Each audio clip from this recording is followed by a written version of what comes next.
Fala pessoal, muito boa tarde para vocês. Estamos no ar novamente, mais um episódio do portal Uizin, aliás, do Uizin Esporte Clube, vinculado ao portal Uizin e à Rádio Defensoria, né? Estamos lá já no nosso quarto episódio, se eu não me engano, e hoje a gente está aqui com convidados mais que especiais. Estamos aqui com Lucas Castro, Rayane Lima, grandes amigos nossos aqui do curso de jornalismo, né? Amigos que a gente cria para a vida toda. Eu quero desejar boa tarde para vocês, boa tarde pessoal, fiquem à vontade aí para se apresentarem.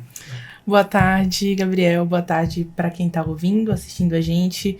Assim, foi um convite muito inesperado e foi muito especial também receber esse convite para estar aqui. Eu tava falando antes da gravação que o Uizin é um portal que eu já acompanho e o Uizin Esporte Clube também. Então, é maravilhoso estar aqui. Faço as honras de cumprimentar a Rayane, Gabriel também, boa tarde a todos, a quem nos acompanha. Cara, quando ele chamou também eu não acreditei. Legal, vou lá falar do que a gente gosta, né? Não querendo dar o spoiler, o Gabriel vai falar sobre o tema aqui, mas é algo que eu gosto bastante. É isso aí, como a gente conversa bastante dentro e fora dos bastidores, né?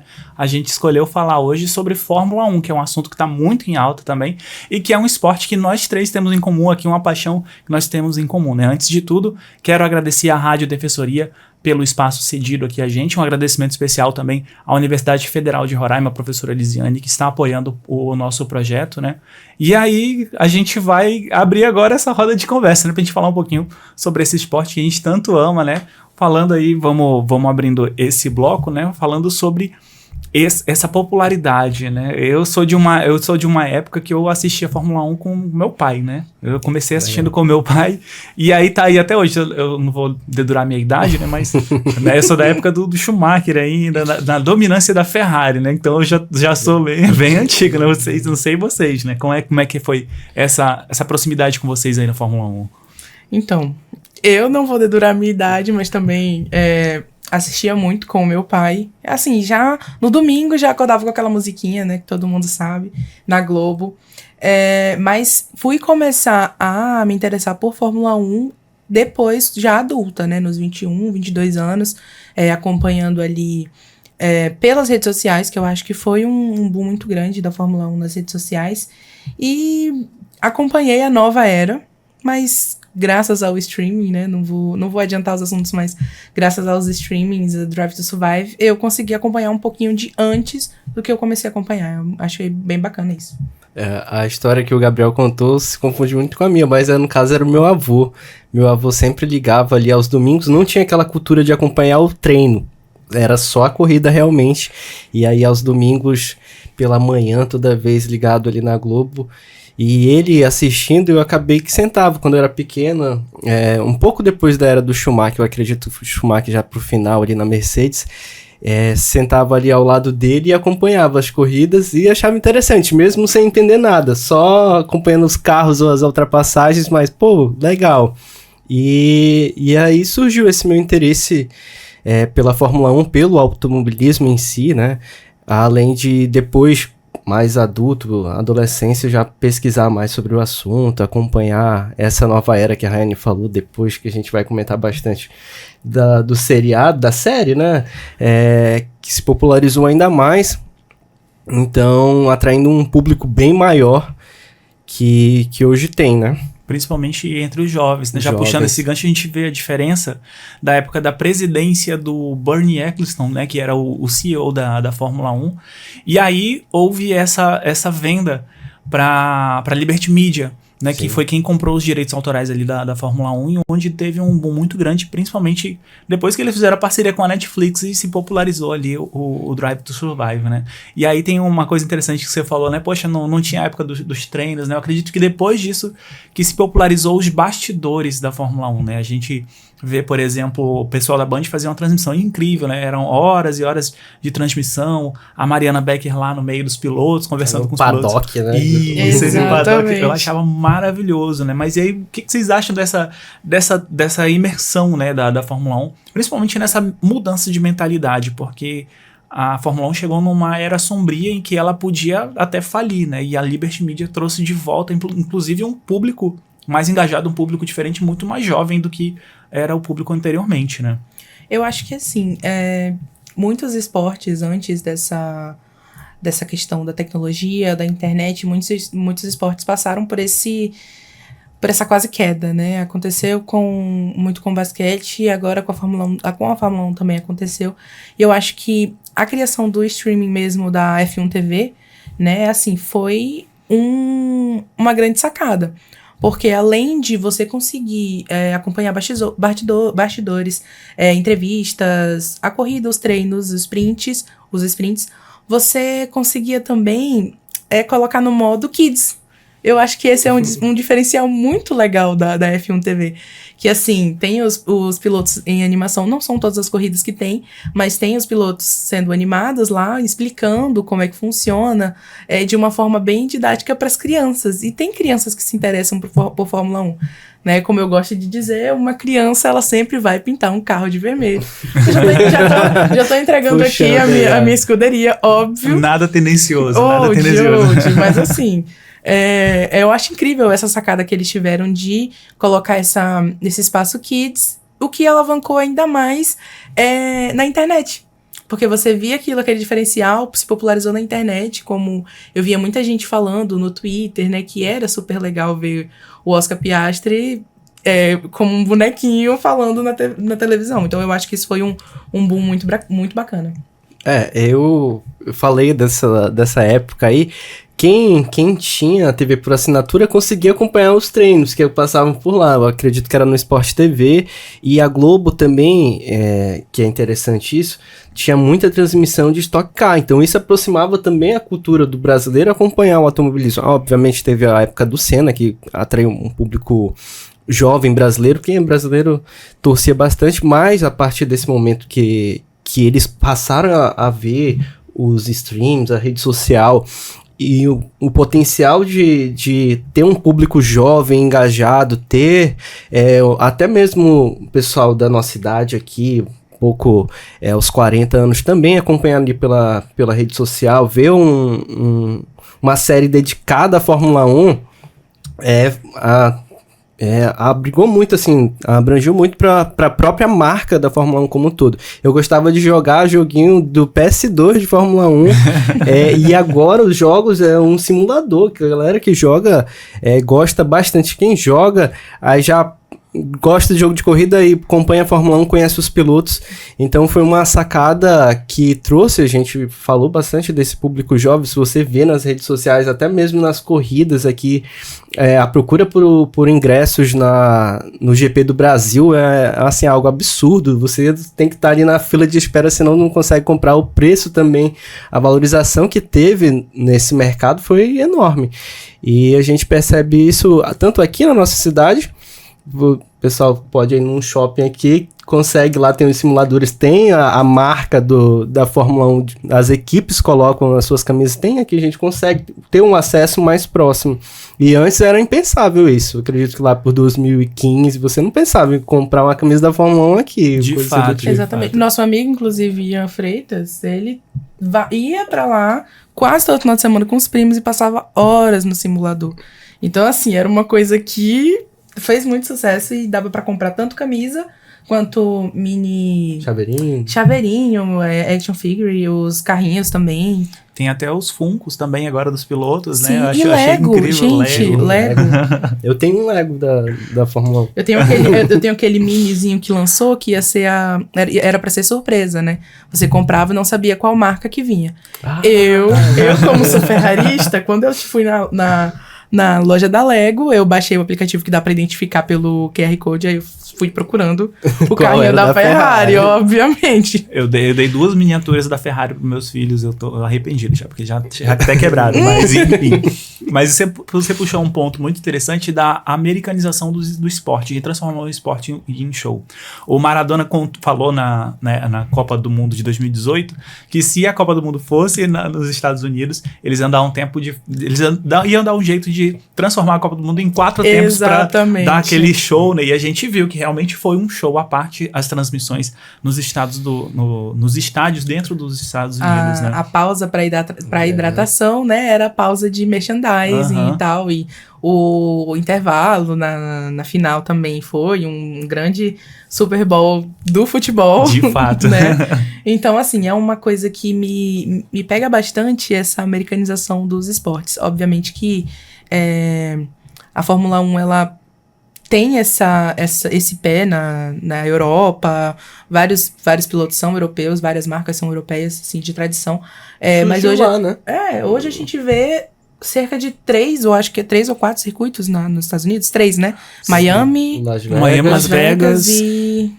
Eu acho que em Miami tem 2, que é em Orlando e o GP de Miami normal, né? Isso, são cerca de 3... Não, minto. Perdão, Austin, no Texas. Austin, isso, pronto, perfeito. São esses 3, né? E isso aí levanta outra questão também, que, por exemplo, a entrada da Sprint Race nos circuitos, né? Nos fins de semana, né? E transforma os fins de semana, tanto os treinos livres como o Sprint e o Grande Prêmio, num show total. Mas, para deixar isso bem redondinho, né? A própria Fórmula 1 teve que intervir na criação de vários regulamentos, né? Para evitar a dominância, porque chegou um certo tempo que estava chato. Né? Ficou chato. Poxa, todo ano a mesma equipe que ganha. Então eles deram um jeitinho ali de criar vários regulamentos e um tempo regular, né? Eles fazem um intervalo desses regulamentos para deixar o negócio mais emocionante, né? Eu acredito que ela também foi se modernizando com a tecnologia. A gente, lá quem lembra das antigas, pelo menos meu pai e meu avô falavam que os carros eram na marcha, né? Depois foi implementado o sistema de borboleta que eles utilizam hoje. E de vez em quando, uma vez ou não sei quantas temporadas são ao certo, mas o regulamento vai alterando. Teve aquele da dominância que o Gabriel falou aí da Mercedes, que ganhou vários anos consecutivos. Aí teve a própria, depois a Red Bull, que veio dominando, McLaren no final desse regulamento anterior, e agora é um regulamento totalmente diferente, um regulamento novo que a gente não... Que tá em aberto ainda. A Mercedes está dominando por enquanto, né? Mas toda vez tem essa transição dos carros. Agora ele é um pouco mais... usa o motor elétrico, né? Não pode ser totalmente elétrico, porque tem uma fórmula destinada a isso, mas ele é metade, né? Digamos assim. Sim, e eu via que antes dessa questão de regulamento e tal, a gente tinha uma dominância muito grande de uma equipe até, assim, meio da temporada, a equipe já tava lá na frente, né? Hoje a temporada, a gente já tá no meio da temporada. Acredito, pausa, né? tá já tá na pausa. Né? Tem bastante gente competindo, né? Tem a Mercedes tá bem... Assim, a Ferrari, eu fiquei muito surpresa nessa temporada. Ganhou assim, uma corrida, né? Meu Deus. 2 corridas. Meu piloto favorito tá na competição aí. E a McLaren também tá competindo, assim. Apesar de não curtir muito a McLaren, eu fico bem feliz de saber que eles estão conseguindo ali competir, bater 3, pelo menos, ali no páreo, né? Falar nisso, mandar um beijo, um abraço pra Isa, né? A nossa presidente da nossa Atlética. Exatamente. Super fã da McLaren, inclusive super fã do Lando Norris. Um beijo pra você, Isa. Esperamos você aqui. Hoje ela não pode estar aqui porque ela tá cumprindo estágio, né? Ela tá cumprindo estágio pela... Nossa Belle, que exatamente. Ela, inclusive, é uma das figuras femininas que acompanham Fórmula 1 que eu acho super bacana. Ela fazia umas postagens no Instagram, assim, falando sobre Fórmula 1. Inclusive, eu queria que ela voltasse com esses conteúdos, mas a gente sabe que vida de estudante, de trabalho, não tem como. Inclusive, ela vai estar assistindo agora, eu mando direto pra ela. Às vezes eu mandando postagem, meme sobre Fórmula 1, sempre eu mando assim como eu mando pra vocês, de vez em quando mando pra ela também. A Isabelle, queremos você aqui, viu? A próxima já sabe, viu? Mas é isso. E aí, essa questão da quebra da dominância deu uma emoção de volta, né? A gente teve o embate ali no final da dominância da Mercedes, onde a Red Bull já apareceu ali. Lá em 2021, a Red Bull não tinha o melhor carro, na verdade... Aquele carro da Mercedes era bom. Era muito bom. Era muito bom. O W18, se eu não me engano. Acho que era o W18. Enfim. Mas enquanto eles estavam disputando ali pau a pau com a Red Bull, a Red Bull já estava trabalhando no carro do próximo regulamento. Exatamente. Eu acho que a Mercedes e o Hamilton perderam o campeonato ali. Enquanto eles estavam medindo forças para tentar um octacampeonato para o Lewis Hamilton, a galera já estava trabalhando no regulamento seguinte. Foi onde acho que foram 3 anos, né? O outro regulamento. Foram os 3 títulos do Verstappen. O primeiro ele ganhou, acho que no meio da temporada ele já tava. Já tinha vencido. Era o que acontecia, assim. Eu, no meio da temporada, eu meio que largava um pouco. Eu falava assim, E aí eu ligava a TV no domingo, assim, falava assim, gente, essa pole position não vai mudar. A gente já sabe o que vai acontecer. Deixa pra lá. O que o Gabriel falou interessante, que a Mercedes, ela obviamente já existia, né? A Mercedes já era montadora de veículos aí, de luxo, só que ela entrou após aquela temporada da Brown, que era a única. Teve uma temporada que até o Rubinho correu, que foi a temporada que o Jason Button venceu, e depois eles compraram o nome, né? Optaram lá para escolher entrar na Fórmula 1 e foi quando a Mercedes voltou, acho que foi em 2010, que ainda era o tempo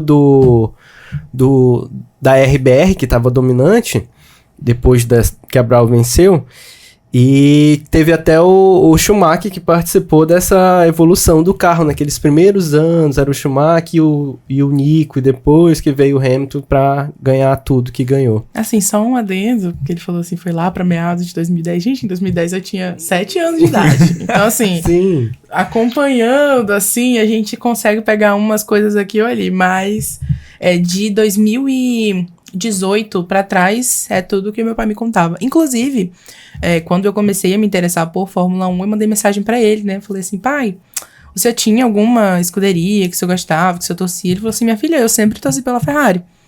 Assim, cara, então tá no sangue, né? Chama atenção. Tá no sangue. Mas também acho que é por causa do Massa e tal. É uma coisa muito de tradição. De fato, tem essa questão dos brasileiros, mas uma coisa do Rubinho que você chamou a atenção na Brown também, que é a questão do divisor de águas.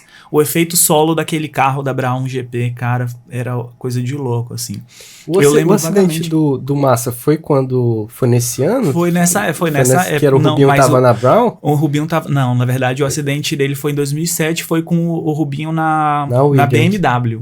Da BMW, Pronto. que uma mola dele sacou, bateu, enfim, gerou aquela cena feia. Mas aí a gente volta para essa questão hoje da questão, o efeito solo na aerodinâmica da Fórmula 1, né? Principalmente agora que tá mais restrito a essa questão de velocidade, onde ele tem que dividir com a bateria, com o MGU também, que é uma unidade de potência alternativa ali, dos carros híbridos desses novos regulamentos, né? E aí chegou depois o DRS, né? O DRS já tinha, mas agora foi adaptado. E esse ano a novidade da asa flexível na dianteira. Ano passado gerou toda uma discussão, porque podia, não podia, essa asa tá flexionando demais, e esse ano apareceu tanto o DRS abrindo atrás, como a asa dianteira flexionando também. E isso deu outros ares também para essa competição, né? Eu acho bastante interessante de acompanhar essa evolução, como é que foi. Porque os carros antigamente eram bem menores, né? Os carros muito menores. E sempre, pelo menos, quando a gente acompanha, ou pelo menos acompanha alguns pessoal que tenta explicar essa questão da aerodinâmica e o quanto ela atrapalhava os pilotos na questão da ultrapassagem ou no desgaste do pneu ali, de você estar por muitas voltas atrás de um carro e não conseguir ultrapassar. E aí a Fórmula 1 meio que foi tentando solucionar aí esse tipo para tornar mais atrativo também para o público assistir, ter mais ultrapassagens, né? O carro que eles chamavam, tinha muita turbulência, não dava para você ficar ali e conseguir ultrapassar, você desgastava muito os componentes durante a corrida, e a Fórmula 1 sempre foi tentando. Eu lembro que tinha um negócio que era chamado CARES, 2000 e pouco, depois virou esse DRS aí, virou o DRS, você conseguia abrir a asa ali para ganhar alguns quilômetros de velocidade e ultrapassar o cara da frente. E agora a gente tem essa parte da potência, né? Você poder meio que usar ali a potência da parte elétrica e ultrapassar, né? Então é interessante isso, e eles sempre tentando diminuir esse arrasto para os pilotos conseguirem. E esse ano a gente ficou assim, meio que vendo essa parte da asa ali que o Gabriel falou, na parte da frente. Nossa, como que é diferente essa asa na frente, mas deu super certo. Se eu não me engano, foi a McLaren que colocou essa asa, foi. não foi? Eu lembro que na época deu uma polêmicazinha no Twitter, eu acompanhava nas redes sociais, Nossa. A galera do paddock, eles meio que grilaram com isso.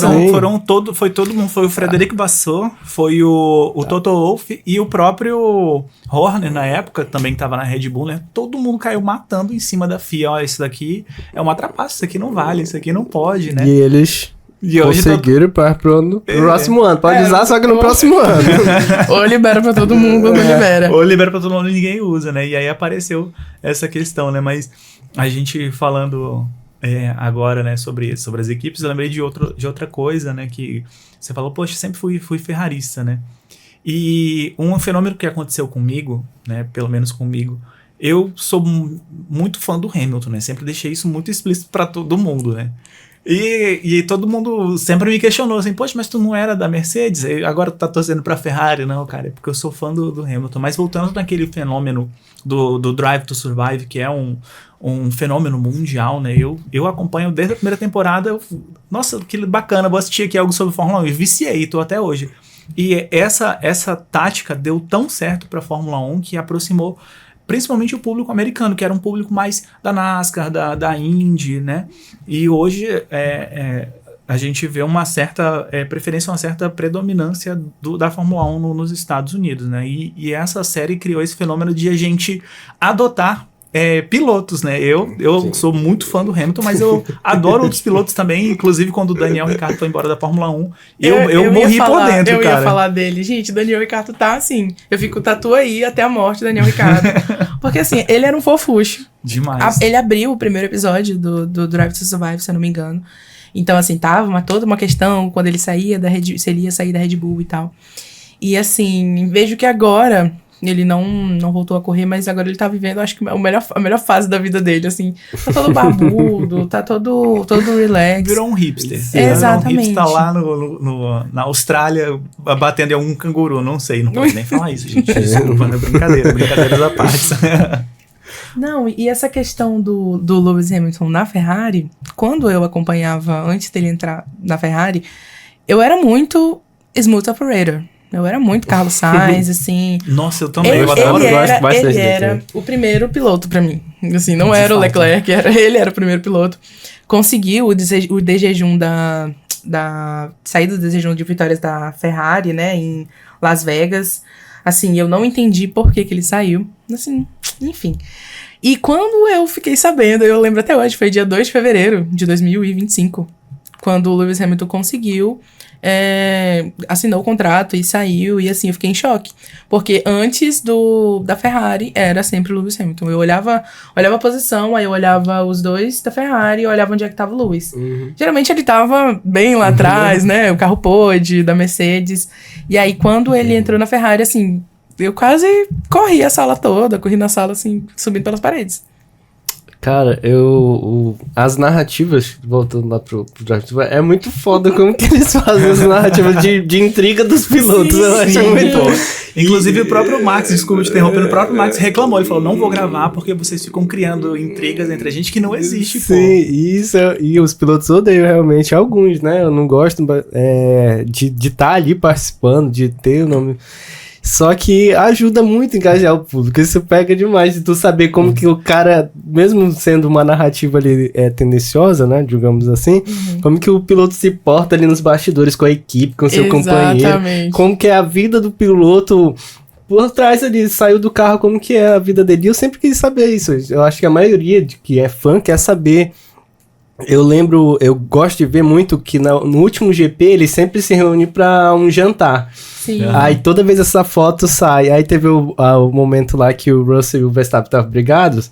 E eles separaram uma cadeira um do lado do outro pra eles sentarem juntos. Cara, e isso aproxima muito o público, é muito bom. E o Gabriel falou do pessoal dos Estados Unidos, explorou muito bem. O pessoal lá, antes era o espaço da NASCAR, como tu falou, e agora a Fórmula 1 atrai muita gente.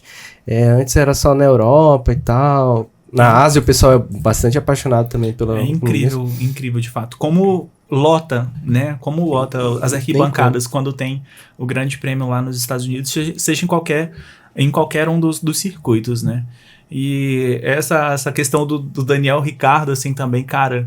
Era um cara que eu adorava, assim, que eu queria muito. E quando ventilou-se o nome dele na Cadillac, eu fiquei, meu Deus, é agora, eu vou torcer pros dois, pro Lewis e pra ele. Mas aí não deu, eles anunciaram o Bottas e o Checo Pérez, né? E aí eu gostava muito do Raikkonen, que era um piloto que eu... porque o pessoal falava, o homem de gelo, o cara não ligava pra nada, e saia correndo ali. E do Alonso, cara, eu sou muito apaixonado pelo Alonso. Falando de pilotos preferidos, eu acho que o Alonso é um fenômeno. Pra mim, ele é um cara fora da curva. Tu dá um carro ruim pra ele tenta ajustar o carro ao máximo pra se tornar competitivo. Vem penando aí nos últimos anos. Teve um ano que a Aston Martin estava bem no começo, depois o carro 2023, se eu não me engano. Foi na mudança do regulamento ali, né? E o carro depois... decaiu, mas é um cara que sempre agregou muito pra Fórmula 1 e eu gosto muito dele, do espanhol. Nesse ano, inclusive, ele chegou a ficar em segundo lugar na colocação geral dos pilotos, né? Ele tava muito bem, de fato. Não, e assim, é incrível como ele... Assim, essa insistência dele em não se aposentar tá atravessando gerações. Tá. Mas, cara, agora eu tenho acompanhado os bastidores em torno da aposentadoria dele. Vai ser uma loucura assim na Silly Season, cara. Ele vai criar aquele efeito borboleta, assim, tipo, quem vai entrar, quem vai sair. Exatamente. Né? É igual quando o Vettel se aposentou, não foi? Foi quando o Vettel foi uma dança das cadeiras muito grande. Que foi o que tirou a cadeira do... Se eu não me engano, acho que foi o que tirou a cadeira do... Brasileiro? Não lembro agora. Ele se aposentou na Aston Martin, né? Foi, o Vettel? O Vettel foi. E tinha ventilado a possibilidade do... Meu Deus, esqueci o nome dele, pô. Tava aqui na ponta da língua. Agora Mas continuando, né? A gente teve a possibilidade de ter um brasileiro no grid da Fórmula 1. A gente tinha acabado de se... Ah, tá. O Drogovic. Drogovic, pô. Filho do dragão, pô. Como é que eu esqueci o nome do cara, pô? Ele era piloto de testes, né? Ele era piloto de teste. Ele tinha sido campeão da Fórmula 2, né? Ele já vinha em sequência, ele foi campeão da Fórmula 3, já subiu Fórmula 2, foi campeão, já subiu para Fórmula 1 também. E aí criou-se essa expectativa do brasileiro de ter de novo um brasileiro no grid, né? Mas de fato não teve também. E logo depois dele veio o Fittipaldi na Haas, onde ele também era piloto de testes, né? A gente tem pelo menos o Brasil sempre teve um piloto ali no grid, né? Para o brasileiro acompanhar de perto. Teve desde do Felipe Massa, Rubinho, Felipe Nasser, teve alguns outros brasileiros Luciano Burti também. Sim, que passaram. E o público mesmo, naqueles anos que a Mercedes estava dominando, ainda continuava a acompanhar só para ver o brasileiro, né? Mesmo que em último lugar o brasileiro não ganha bastante tempo uma corrida, mas sempre teve. E o Brasil tá revelando os novos talentos, realmente. A gente tem hoje um brasileiro, felizmente, lá nos representantes, que a gente esperava que era o Drogovic. Veio passando ali, ganhou todos, o Bortoleto também ganhou, fez essa mesma sequência, e agora a gente talvez tenha o Câmara lá, o Rafael Câmara. O Rafael Câmara, sim. Cara, eu tô acompanhando... Eu acho que tá todo mundo de olho na Fórmula 2 só por causa dele. Sim. E ventilou-se a possibilidade dele vir também pra Fórmula 1 ou na Ferrari, né? Ou, eu não lembro agora qual era a outra equipe que ele poderia vir. Na Haas. Sim. Né? Surgiu a possibilidade dele na Haas no lugar do Ocon, né? O Ocon tá... Isso que eu acho que o Brasil tá voltando a botar os seus pilotos ali, ganhando Fórmula 3, Fórmula 2, sempre... E isso explica muito o fato da gente, por exemplo, eu torço pro Hamilton, Bortoleto. mas porque eu não tenho um representante de fato brasileiro lá que eu possa, né? Como o pessoal tinha o Senna na nossa época, como tinha o Massa, como tinha o Rubinho, né? Eu acho que se der um carro bom pro Bortoleto, ele... Cara, ele tira leite de pedra. Gente, os primeiros pontos dele pela Audi, se eu não me engano, acho que foi a maior festa do mundo, assim. Acho que eu fiquei estarrecida. E aí ele fez uns outros pontos agora nessa temporada, né? Eu tava acompanhando no Twitter e vi que foi também outra festa. O quarto lugar dele em Monza no ano passado, cara, eu comemorei como se fosse um gol do São Paulo. Exatamente.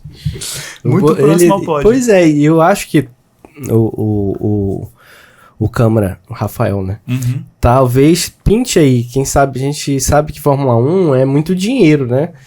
Tem que ter muita grana pra botar um piloto ali também, não basta ter o talento. Porque tem que trazer o patrocinador pra dentro da equipe, principalmente as equipes mais fracas. E o Bortoleto tem bastante nome, ele tem, e o Rafael também tem esse nome forte ali de conseguir os patrocinadores. Eu queria muito que tivesse 2 brasileiros, mesmo que brigando lá atrás, mas a gente vê. Com certeza. Mas acho que os meninos da McLaren foram um exemplo meio assim, obviamente que não são brasileiros, né? A gente sabe que somos discriminados aí. Eu acredito nisso, nessa narrativa. Mas os meninos conseguiram vir da Fórmula 3 e Fórmula 2, assim, penaram bastante.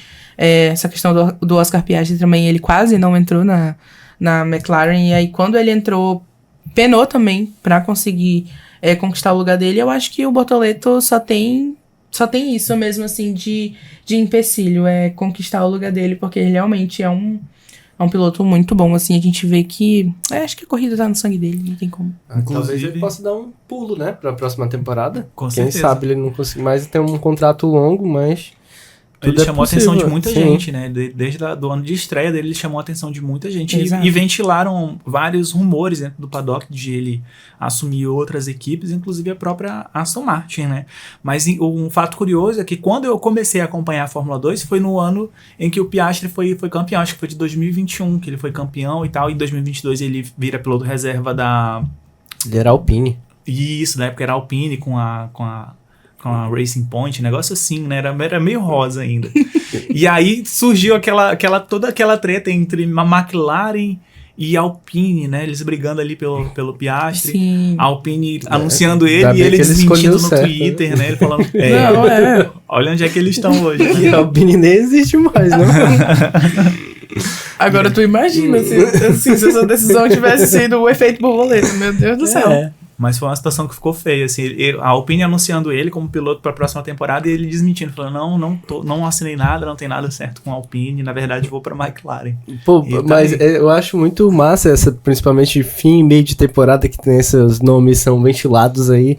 Tipo, esse ano está tendo muito assunto que o Verstappen talvez saia da RBR. Sim.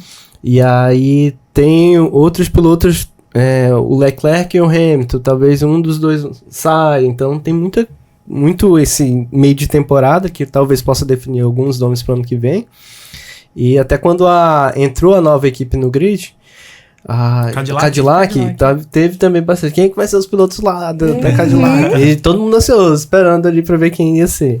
Eu gostei dos nomes, eu gosto do Checo e do Bottas. Sim. Eu também, cara. Mas Dois caras experientes, mas... Hoje eles já estão mais... mais velhos, né? Na velhinho, mas pô, foram caras Pois assim... tem uns pilotos velhos que talvez daqui nos próximos 2 anos vão se aposentar. A nova geração vai chegar... Não, e assim, a nova geração já tá com um boom muito grande, né? O Kimi que tá aí, o pessoal o Oscar Piastri também, o Lando Norris, assim, muito bom também. Assim, eu acho que esse pessoal novo tá muito, muito focado. Acho que é o que falta mesmo pra isso. Talvez a gente tenha uma representante mulher, hein? Nos próximos anos. Sim. Sabe, chegue. Tá a primeira vez na história da Fórmula 1. Vocês acreditam que tem essa possibilidade de ter mulher no grid? Eu acho que sim. Porque hoje a Fórmula 1 tem a F1 Academy, que é a antiga W Series, né? Que são a Fórmula 1 das mulheres, né? Inclusive a gente tem a... Como era o nome dela? Meu Deus do céu. Tô esquecendo o nome de todo mundo. Da McLaren? Não, da Ferrari. Uma loura do olho verde. Eu acho que era a Rafael. A Aurélia Nobles. Que Isso. Inclusive, que eu até sigo ela no Instagram, Aurélia Nobles, que ela é da F1 Academy da Ferrari, inclusive. Uma menina muito, muito bacana, né? Mas é uma... Assim como o futebol feminino, por exemplo, é uma série que não... Uma divisão que não é tão assistida, assim, Sim. né? Que outras divisões de base são mais, como é que a gente pode dizer? Tem mais assistência do que prestígio, isso, de fato. E aí a gente sonha, né, com esse fato de ter uma mulher no grid. Possa ter nos próximos anos. Eu torço bastante. Eu acho que seria essencial, igual como o Lewis, né? Um homem negro num local completamente, majoritariamente branco. Então, uma mulher num local majoritariamente masculino, né? Mas assim, é masculino só na pista. porque tem várias engenheiras mulheres, várias mecânicas mulheres, várias chefes de equipe, auxiliares de equipe, assim, e eu acho que é sempre um sonho bom. Né? Eu esqueci o nome da estrategista do Max, que ajudou ele a ganhar os últimos campeonatos. O terceiro e o Era quarto uma título. ruiva, se eu não me engano, né? Isso, eu esqueci o nome dela, mas ela foi, assim, uma peça-chave para ajudar ele a ganhar o terceiro e o quarto título, assim, que a Red Bull dava aulas e aulas de estratégia, inclusive surgiram até vários memes em torno das estratégias da Ferrari também. Eu acho que é um lado bom também da Fórmula 1, são os memes, né? Sim, Mano, pra mim é o melhor que tem, é o melhor que tem. Assim, ficar vendo corte no TikTok do pessoal no rádio. Pra mim é a melhor coisa. E falando de Max Verstappen, você falou da possibilidade dele sair, surgiu a possibilidade também de haver trocas de piloto entre a Red Bull e a McLaren, né? Do Piastri para Red Bull e do Verstappen ir para a McLaren, né? Mas tem a possibilidade também dele sair da categoria, né? Que ele já falou que ele queria correr, que ele queria correr em Le Mans, que ele no turismo, né? Que ele correria na WEC, né? Inclusive ele quase conseguiu, ele foi para as 12 horas de Le Mans e ele quase ganhou, né? Ele só não ganhou porque o companheiro dele quebrou a transmissão do carro dele, mas tudo bem. É a maior contradição do mundo, do Verstappen dentro de uma Mercedes e ganhando uma corrida, né? Sim, então, o nome dele sempre quando é ventilado, o pessoal aponta nas principais equipes, nas equipes top, né? Mercedes, na Ferrari. Não, acho que na Ferrari ele nunca foi citado, mas nunca foi cogitado. Já foi na McLaren. E na Aston Martin, no projeto que era do Alonso, lá que tá agora também, ele tinha sido citado. É um cara que chama atenção também. Mesmo todo mundo odiando ele, mas ele é bom, o cara é bom. Eu acho que seria interessante ele sair da categoria. Mas sabe o que eu associo a essa antipatia dele? É a mesma antipatia da época do Hamilton no começo da McLaren, lá em 2007, quando ele jogava o carro pra cima de todo mundo e não tava nem aí. Ele tinha uma agressividade de como é que eu posso dizer? Uma agressividade de jovem, né? Daquele talento de estar aflorando e tudo mais. Mas isso faz parte como qualquer outro piloto, né? Hoje ele tá muito mais maduro, ele já melhorou bastante. Mas, assim, o estilo de pilotagem dele ainda é agressivo. Ele ainda tem aqueles dive bunda, assim, que ele... Na última corrida mesmo. Exatamente, que ele fez a ultrapassagem em cima do próprio Hamilton. Né? Hamilton nem viu de onde ele veio. Eu acho que, assim, mesmo odiando, né? Mesmo assim... Na antipatia, o Verstappen, ele é um piloto completo. Então, assim, podem dar um carro pra ele, que ele vai conseguir ali arrancar uns pontinhos, né? E na época de dominância da Red Bull, inclusive, a gente via essa diferença de como ele era um piloto com P maiúsculo, porque os parceiros sempre ficavam ali naquela de... Nossa. Meio que encostando. Na época do Checo, né? Pérez, inclusive, né? Assim, era bem, bem complicado. E ele chegou a dar várias... declarações a respeito disso, né? Que ele falou, o carro é feito pro Verstappen. Mas, na verdade, o carro, ele tinha toda uma agressividade no motor, na tração ali e tal, que, na verdade, o Verstappen sabia controlar muito bem. Exato, ele sabia controlar e aproveitar. De fato. Né? O Pérez não. Eu sempre vejo muitos cortes dos companheiros dele falando sobre como que é disputar ali com ele, né? Porque todo mundo fala que o carro é pra ele, só que o negócio é que ele tem um estilo tão único de pilotagem que o pessoal, quando pega o mesmo carro, lógico, não as mesmas configurações do carro, mas pega ali o carro que ele dirige, é muito difícil pra galera competir nesse nível. Ele é um piloto, como a Raine falou, um piloto completo. O cara lembra muito os grandes nomes do automobilismo, várias formas ali. O cara disputa a corrida na chuva tão bem como se fosse no seco. A parte de classificação também, ele é bastante agressivo, quebrou ali recorde de voltas. E é um cara que agrega muito a categoria. Eu acredito que o cara tá ali, quer disputar uma colocação com o Verstappen, passar dele... Eu acho que o que ele mais agrega na categoria é realmente essa questão de competitividade. Porque assim, se você quer alcançar ele, você tem que se desdobrar e lutar e, enfim, né? De fato, a gente que acompanha a Fórmula 1 sabe que 2, 3 décimos é muita coisa de diferença. Mas na época de dominância da Red Bull, o cara botou 20 segundos de diferença do primeiro pro segundo colocado. Quase toda a corrida. Que era o que a Raine falou, vou assistir aqui porque eu já sei o que vai acontecer no final. Mas ligava a TV, já sei que ele vai ganhar. Às vezes eu dava preferência mais pelo meu sono mesmo. Eu falava assim, tá, essa pole position aqui não vai mudar, então é tranquilo. Depois eu vejo uns cortezinhos ali como é que a Ferrari se saiu, mas... Eu, às vezes, quando não assisto a corrida, eu assisto os melhores momentos da corrida. Toda vez. Quando não isso que eu acho bastante bacana, assim. Essa questão dos melhores momentos no YouTube, que tem, no TikTok também, que é um vídeo é um aplicativo de cortes rápidos. Hoje, você pode estar por dentro da categoria, mas ali, enfim... quiser dormir até mais tarde, no domingo, CLT... 2 horas. CLT, tá ali, querendo descansar um pouquinho, tem como você conseguir acompanhar e ainda assistir os cortes. Antigamente era só ao vivo ali e pay buff. Se você não conseguisse acompanhar, não tinha como. Mas eu acho isso bacana.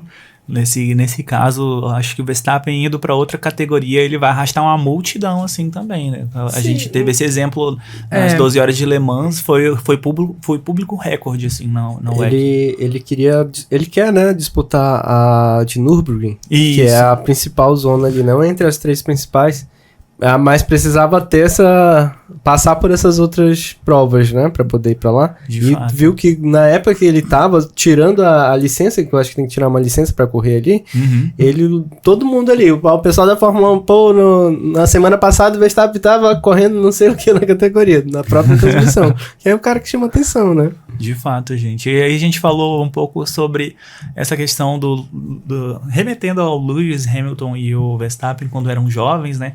E hoje a gente vê um jovem também dominando a Fórmula 1 nessa categoria atual, nesse formato atual, que é o Kimi Antonelli, que é um fenômeno também, né, cara? Que é um cara que tem se revelado muito, muito bacana, assim, em relação à dominância do carro, saber ali a precisão, afinar o carro para o estilo de pilotagem dele, né? Porque o George Russell, que é um bom piloto também, não tá bem com o carro dele, né? A gente sabe que a Mercedes tem ali carros parelhos, né?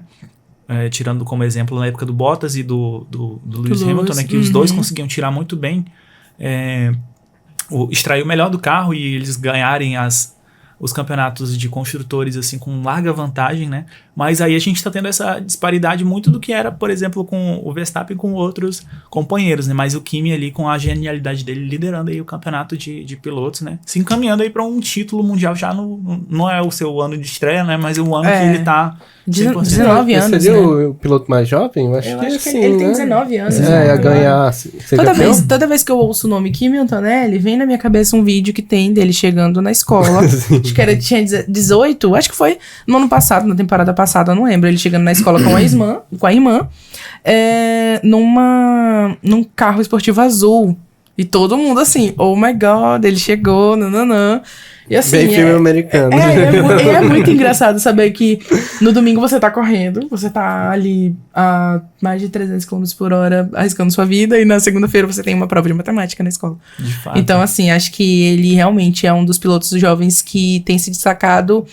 E eu gosto dessa geração jovem, assim, dos 18 pros 23, por aí, anos, dominando. Eu acho isso muito bacana, porque prova que experiência é importante, mas às vezes você só tem mesmo o dom de dirigir, assim, de pilotar.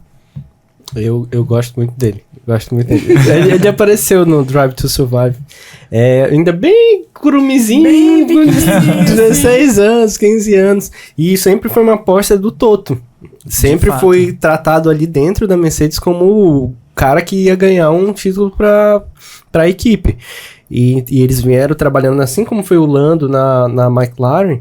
O Kimi Antonelli foi sendo trabalhado para chegar, tanto é que estreou com 17 para 18 anos na Fórmula 1, chegando muito jovem, e ele vem dando conta do recado esse ano, porque esperava-se que o Russell fosse conquistar o seu primeiro campeonato. Sim, ali nas primeiras corridas. Ele é o primeiro piloto, né, inclusive, então a gente achou que... Nas primeiras 2 corridas, tanto que o Russell venceu, acho, se eu não estou enganado, ou venceu uma e o Antonelli venceu a outra, mas depois que a gente viu, foi só o Antonelli ali.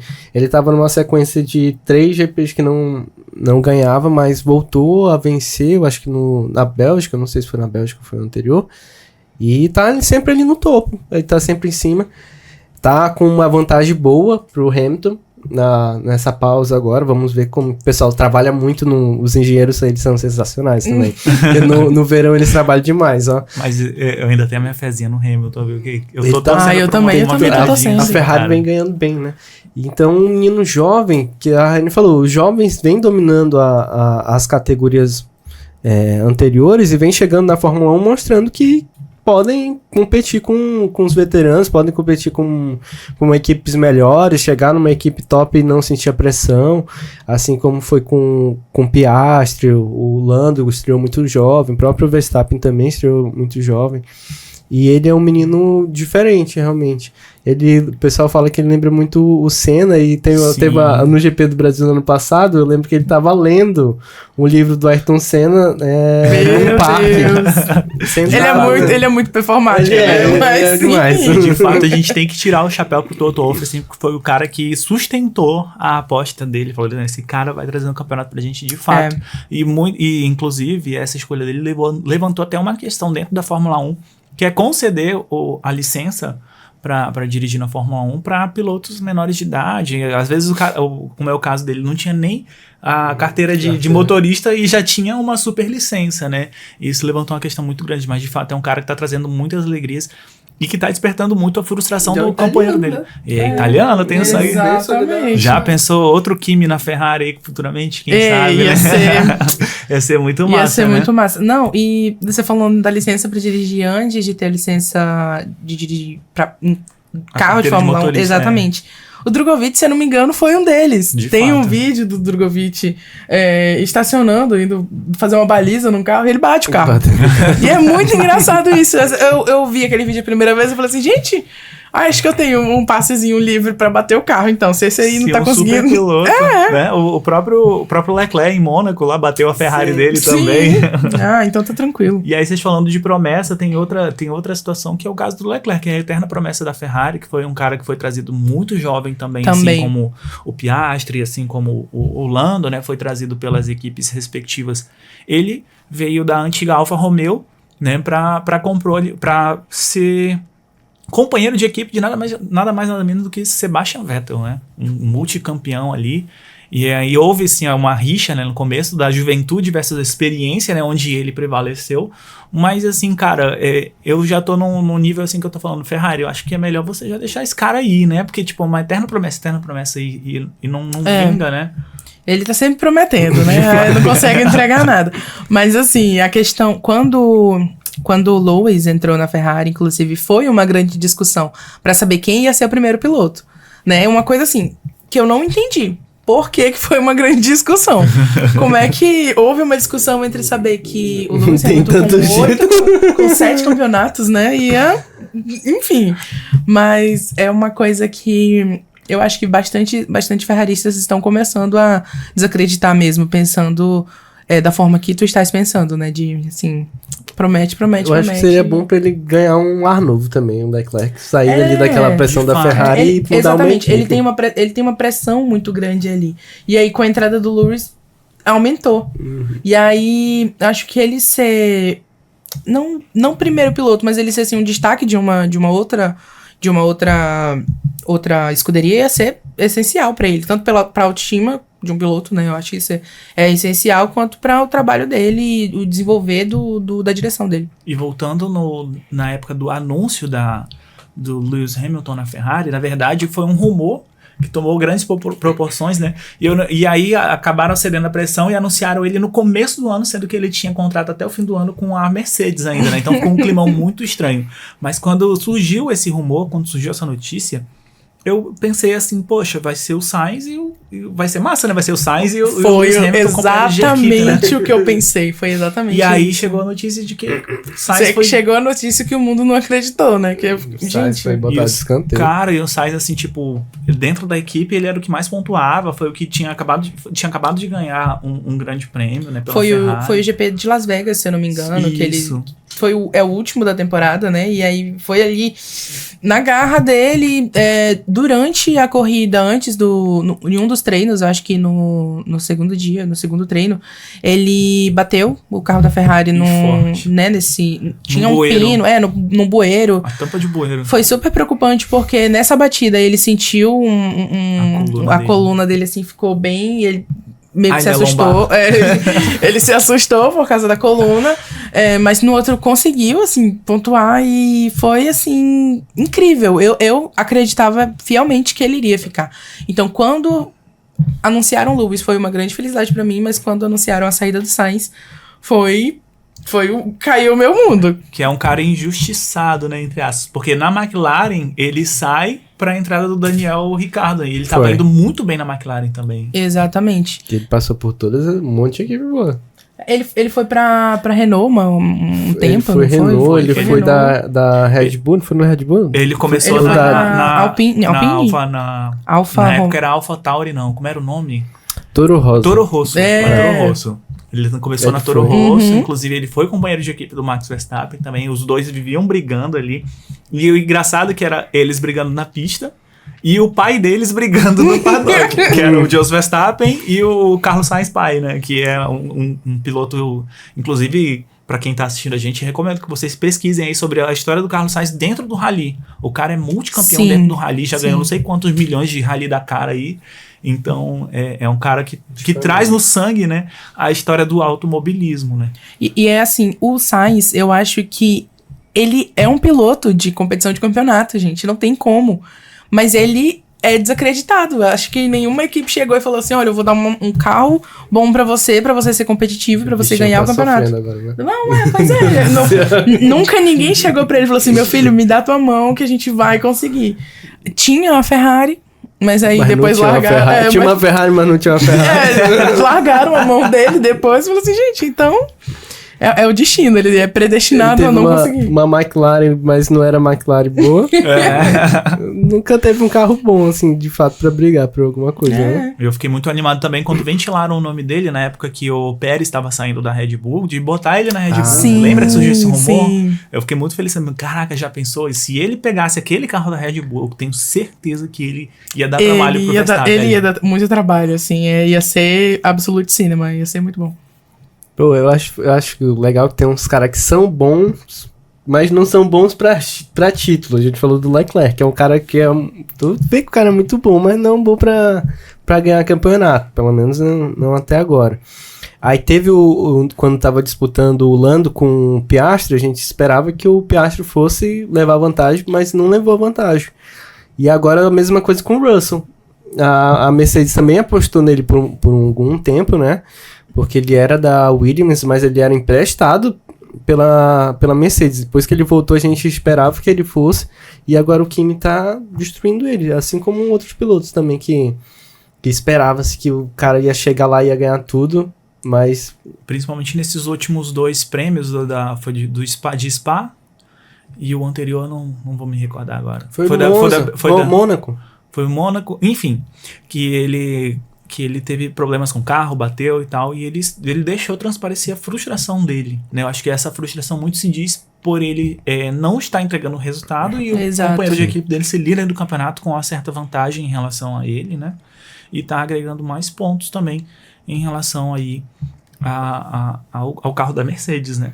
Outro, nesse quesito também, entrando nesse lance de competição, que é muito importante, que eu acho que na série também aborda a questão psicológica dos pilotos. Sim. É muito foda de ver isso, que o piloto, mesmo tá correndo a 300 e tantos por hora, mas se ele não tiver com um pensamento legal naquele dia, ele não rende nada. A gente pensa que é só chegar lá, pilotar, vou fazer aqui o que eu faço sempre, mas a questão extra ali, a pressão do teu companheiro, da pressão da imprensa, da pressão do precisar pontuar também bate muito forte neles. Eu lembro que eu não vou lembrar o nome do piloto, mas ele tava numa equipe boa e em várias corridas seguidas ele quebrou, bateu o carro porque ele tava sofrendo uma pressão tão grande que tava uma equipe boa e precisava pontuar, ajudar o companheiro na questão dos construtores, que a gente não falou, mas é muito importante a equipe ser campeã de construtor, porque ganha mais dinheiro do que o próprio piloto ser o campeão. E aí esse piloto ele quebrou umas 3 corridas seguidas. E aí depois, no final do ano, a equipe trocou ele. Na Red Bull a gente pode citar vários exemplos. No caso do Albon, do Pierre Gasly também, que já chegou a ser companheiro Sim. E eles sofriam muito essa pressão mesmo, de fato. O Verstappen tá conseguindo, né, resultado. Vamos atrás do resultado também, que você tá prejudicando a equipe. O Checo Pérez também, no final de carreira ali com a Red Bull, né, foi muito cobrado, inclusive criticado publicamente. Não pegava 10º lugar, né? Era super complicado, assim. Era triste de ver. Era... A gente sabe pela história do cara, né? O cara que, assim, juntamente com o Alonso, com o Hamilton, dessa época aí, uma galera mais das antigas, né? Representante latino ainda, muita gente da América Latina torcia pra ele, assim, era... Sobre dinheiro, assim, me metendo aqui nos assuntos, né? Mas sobre dinheiro, houve um regulamento, uma mudança no regulamento sobre dinheiro, não houve? Foi um teto do gasto, o teto de limite orçamentário. Eu tava vendo isso esses dias e eu achei super bacana esse teto, porque é uma coisa que a gente já vê no basquete, que é o teto de contratações, senão todo time ia ter um Dream Team. Aí, na Fórmula 1, eu acho que isso pega bastante, porque você tem ali equipes com bastante dinheiro, bastante recursos, e tem aquelas com poucos patrocinadores que estão ali respirando por aparelhos. Eu acho isso uma coisa bem bacana para deixar uma temporada mais competitiva. Porque se você tem dinheiro infinito, eu posso... Que era o que as equipes faziam. Essa fala aí da Rayane, pra quem não acompanha, ou quem acompanha pouco, tenta ver, assim, num dia de corrida, o box. Por exemplo, o box da Ferrari com um monte de gente que tá ali, um monte de mecânico, um monte de engenheiro trabalhando, e um box numa equipe menor. Tipo, uma equipe, não do Bortoleto, não vou falar, mas a Cadillac tá chegando agora. É bem chutinho, é uma equipe bem reduzida, não tem um orçamento pra tu bancar tantos engenheiros, pra tu construir um carro muito bom.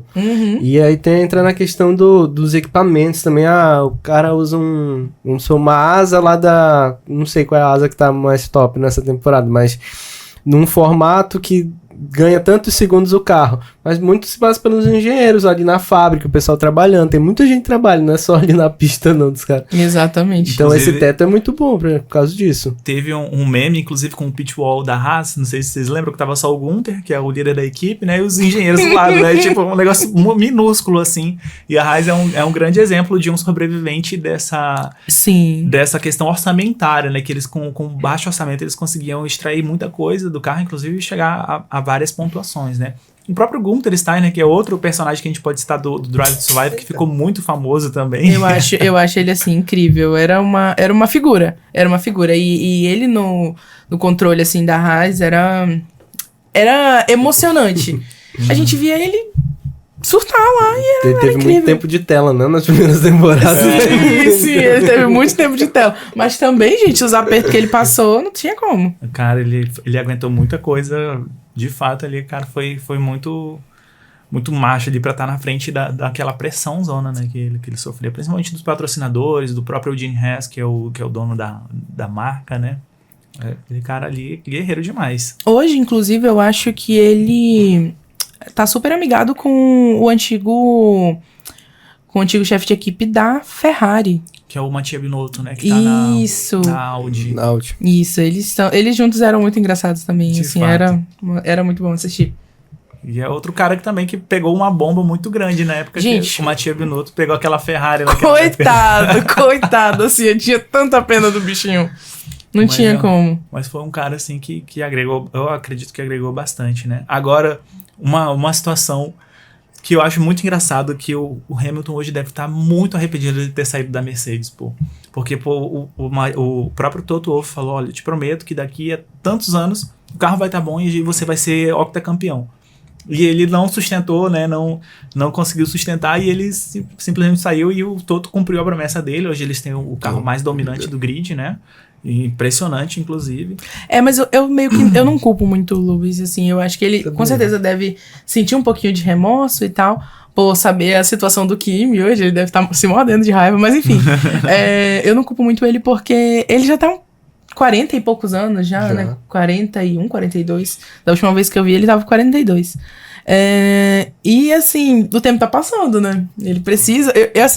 Eu acho que ele fecharia muito bem com um campeonato, então... Mas também, é a chance de pilotar uma Ferrari, né? Com certeza. Gente... Se eu não me engano, foi o contrato de piloto mais caro da história. Foi entre ele e a Ferrari. Eu acho que aquela foto dele na apresentação na frente daquela casa lá da Ferrari. Nossa, muito emblemática, cara, né? muito ícone. Muito Aquela foto foi meu papel de parede por muito tempo. De fato, muito linda. astérica aquela foto, assim, cara. Gente, e assim, eu achava muito legal o pessoal do Twitter que, assim, várias conspirações, né? Tem 7 janelas abertas e a 8ª janela tava fechada, mano. Ei, sério, era muito bom, assim, pessoal todo conspirando, olha, a 8ª janela tá fechada, vai se abrir, nananã. E pra quem acompanhou a temporada de 2021, a gente tem um cenário muito próximo aí, que é a Ferrari muito próximo da Mercedes, né? Tá mesmo. Tem aí a questão do Kimi dominando e tudo mais, mas a gente acredita, eu pelo menos acredito na virada. Ele vai sentir a pressão no final da temporada? Eu também acredito na virada. Muito assim, porque o Hamilton é o cara mais próximo ali de conseguir bater de frente e ele tem mostrado muita eficiência, né? Esse último grande prêmio, né? Tá surgindo bastante meme, apareceu uma foto do Hamilton sendo preso por ultrapassar o limite de pista, né? Ele sendo penalizado ali. Mas, assim, ele sempre tá ali na zona de pontuação. Se não tá em primeiro, tá em segundo. Se não tá em segundo, tá em terceiro ou em quarto, entendeu? Então, tá sempre ali nas cabeças, né? Entre os melhores ali. Então, temos um campeonato aí. Como vai ter a pausa agora, né, as equipes vão trabalhar com certeza, tentar chegar mais próximo da Mercedes, mas também o jogo de equipe.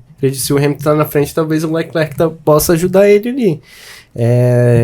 Nem que seja na classificação, que a gente via muito antes o Pérez fazendo com o Verstappen dava aquela... Sinalzinho de vácuo, né? O vácuo de vácuo pra ele. Então na classificação talvez eu achava aquilo incrível, mano. Pode ajudar pra pegar ali os pódios, chegar juntos, porque tentar desbancar o menino lá de alguma forma.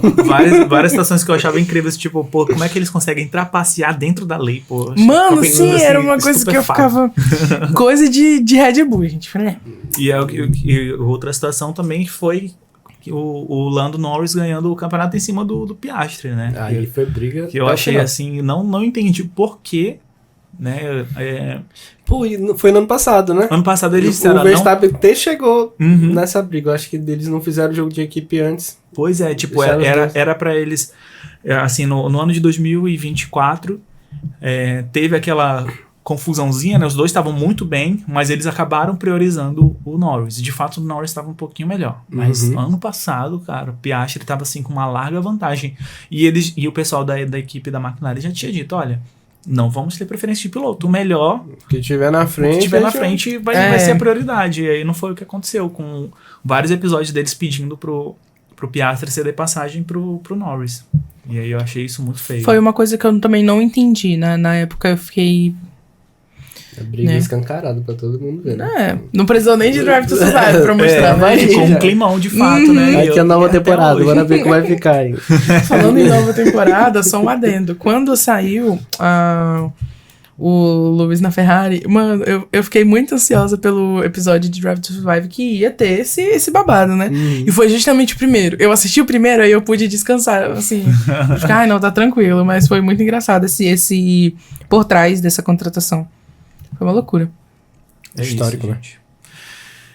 Não temos mais tempo, né? O papo tava muito bom. Cara, agradeço demais a vocês por vocês terem vindo aqui, concordado com essa ideia, né? A gente saiu um pouco, a gente falou ali de 3 episódios sobre futebol, a Copa do Mundo tava muito recente ainda, né? Mas a ideia é essa, é a gente abordar outros assuntos, né? Falar sobre outros temas também, né? E trazer comentários de vários outros pontos de vista, outras perspectivas a respeito do esporte, né? A gente estava comentando aqui sobre o basquete, né? A gente poder falar sobre isso. Inclusive, Tony Love vai estar aqui, né? O Ian Vitor também, queremos você aqui, viu, Ian? Queremos você aqui pra gente comentar um pouco sobre NBA e falar, né? Porque é um esporte, assim, que tem se popularizado bastante. A gente busca sempre estar atualizando aqui. Eu tava acompanhando bastante, deu uma diminuída, mas vou voltar a acompanhar agora esse ano, com certeza. E é isso, gente. Agradecer novamente ao espaço aqui da Rádio Defensoria. Agradecer também a Universidade Federal de Roraima por essa parceria, né? Considere seguir a gente aí nos nossos portais, né? @portal Wizin, WINZIN. Não, perdão, WIZIN, @portal Wizin. E siga a gente também no youtube.com/portal Wizin UFRR. Lá a gente posta todos os nossos videocasts, além dos cortes também. Se você não quiser assistir todos os episódios, a gente bota os melhores momentos lá para você dar uma assistida, tá bom? Então considere seguir a gente, considere se inscrever no nosso canal, deixa o like aí pra gente. E é isso, a gente vai indo embora. Obrigado aqui por vocês estarem aqui com a gente. Nós estivemos com o Lucas Castro, Rayane Lima, e até o próximo episódio.